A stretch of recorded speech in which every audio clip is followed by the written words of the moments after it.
Hello everyone, I hope you're well.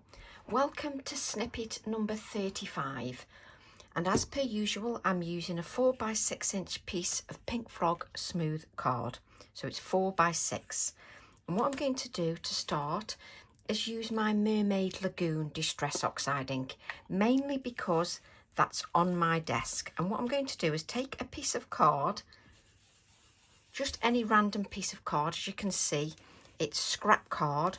And what I'm going to do is just place the card so that it just leaves a gap and just apply some of the Mermaid Lagoon Distress Oxide ink just across the edge of that card.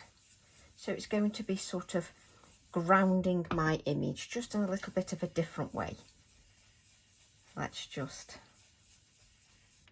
and I'm just applying layers of ink. So if you want depth and shading, you just need to make sure you add layers of the ink. So then I can remove that. So that is my little bit of grounding, just to ground my imagery. And then I'm going to use my stamp set 986 from my new release, The Good. So we're going to use that stamp set, which I've already got on my acrylic block. I think we'll put it on a bit of a bigger acrylic block, mainly because that will allow me to have leverage on my acrylic block. If I use the smaller one and I haven't got enough room for my fingers to just lever that, so I'm just going to put that on a bigger acrylic block. So I'm going to ink my stamp. Give that a good inking with your black Nocturne ink. And then I'm just going to add my image. Let's bring it down a little bit, just here. So add my image in black Nocturne ink. And just allow that ink just to soak into the card. I haven't had anything underneath, so my card should be reasonably absorbent. So just, I can then lever that acrylic block, which works beautifully. There's a little bit of blue on there for some reason. So I've now got my first image, and then what I've got is I've cut a mask out of copier paper.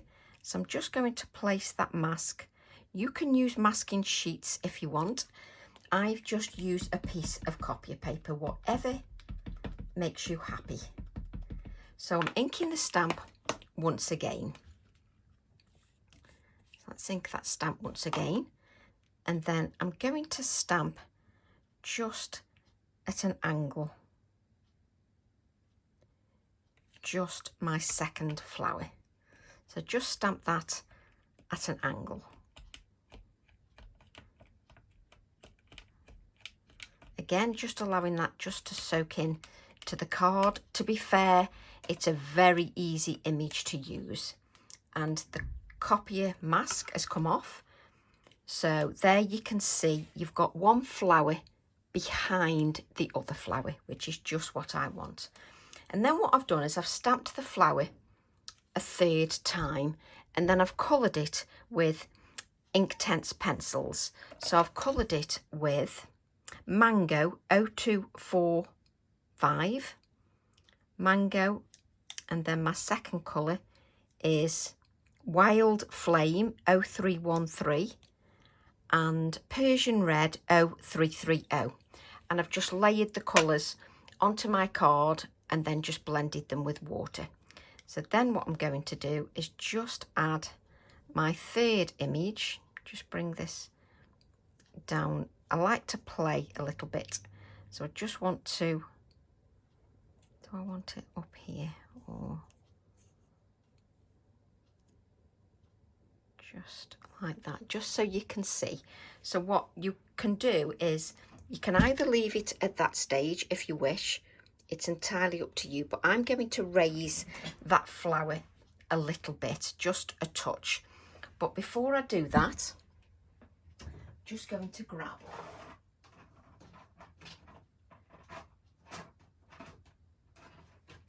grab my trusty text stamp which is stamp set 756, which is my miniature stamp set. And I'm just going to use the text stamp, which you know I love. Mainly because it's not too overpowering when I stamp anything.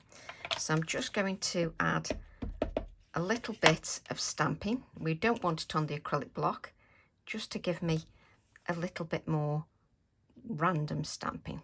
So I'm just using my VersaFine Clair Morning Mist, because the Morning Mist is just a little bit more subtle when stamping and not too overpowering. I'm also using second and third generation stamping around the florals. So you've got your first generation. If you want to add the first generation, just adding a touch here. And then you can just add the second generation, third generation. And what I'm doing is I'm just keeping it in this area here, adding some of that second and third generation stamping. The second and third generation just gives it a little bit of depth. So let's just plonk that there. So what I'm going to do then is just place my floral just here, and I'm just going to add a little bit of depth. So this is Snippet 35. So just add a little bit of depth. And what I'm going to do is I'm just going to pinch the florals just a little bit. So pinch them all in different ways, just so it gives the floral a little bit of life. So I'm going to add some of my 3D Pinflair glue, just to add a little bit of dimension to that floral. Obviously it's going into my journal, so I can't have it too much dimension, so I need to squash it down a little bit.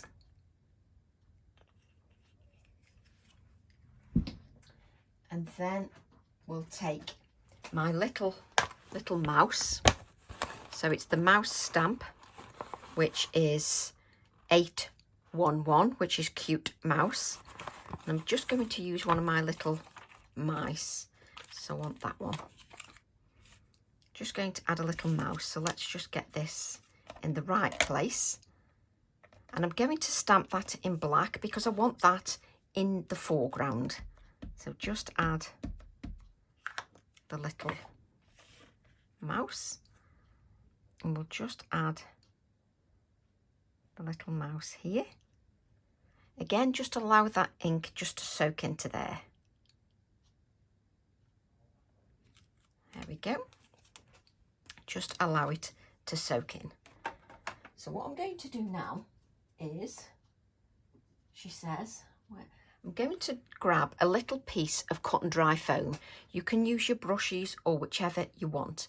And then I'm going to use my Mermaid Lagoon again.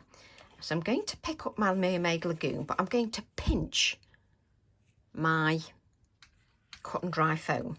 You can use a sponge, makeup sponge, doesn't matter. So what I'm going to do is just go back under the mouse. Let's turn this so you can see what I'm doing, which is sometimes easier said than done.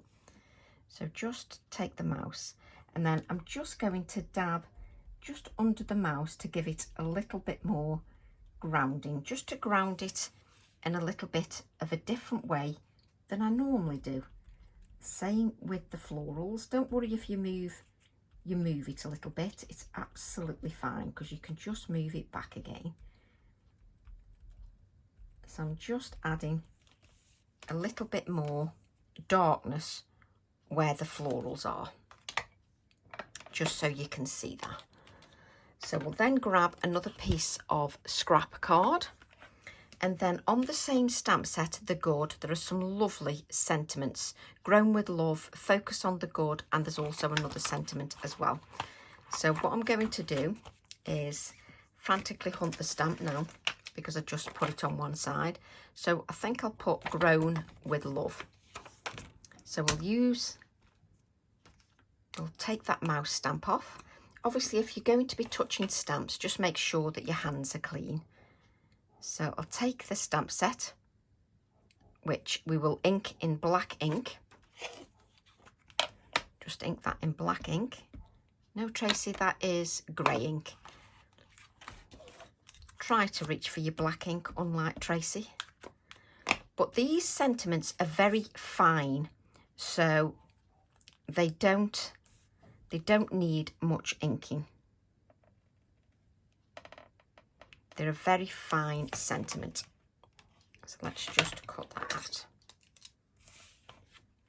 So it's up to you whether you keep it as one,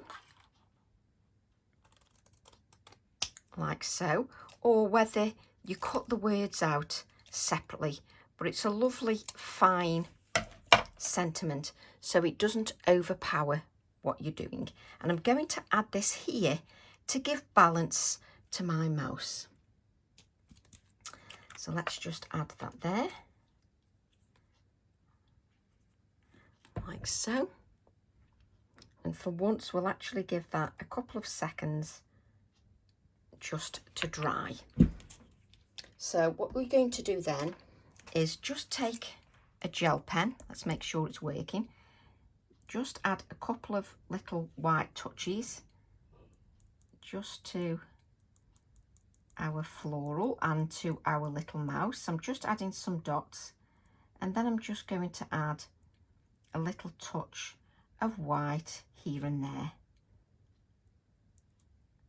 Wait for the your mediums to dry before you try to add the white gel pen. I'm then going to add a little bit of shading, as I normally do with my Inktense pencil. Now we just need to make sure that this is clean, because I've been using red and orange, which is not going to be a good look. So let's just clean that.